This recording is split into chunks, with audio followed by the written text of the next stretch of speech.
જય શ્રી રામ, જય ભીમ, જય જોહાર। તો કલમ 7 આપણે અહીંયા શરૂઆત કરી રહ્યા છે।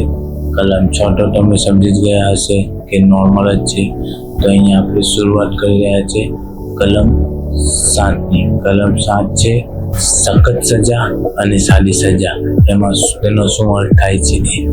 આમાં સખત સજા, આમાં અમુક કેસોમાં સખત સજા હોય છે, તેમાં અમુક સખત સજા પણ આપવામાં આવે છે અને સાદી સજા પણ આપવામાં આવે છે। સાદી કેદની સજા અને સખત મજૂરી સાથેની કેદની સજા, એવી સજા આપવામાં આવે છે।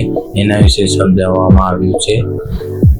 સાદી સજા એટલે સાદી સજા અને સખત કેદની મજૂરી સાથેની સજા એ મજૂરી સાથેની સજા।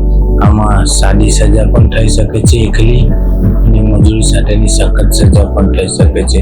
અને અડધા ભાગમાં સાદી સજા અને અડધા ભાગમાં સખત મજૂરી સાથેની સજા એમ ફટકારવામાં આવે છે। જેમ કે કોઈ કારણસર 1 વર્ષની સજા ફટકારવામાં આવે તો 1 વર્ષ પ્રમાણે તેને 6 મહિના સાદી સજા ફટકારવામાં આવે છે અને 6 મહિના એને સખત મજૂરી સાથેની સજા ફટકારવામાં આવે છે।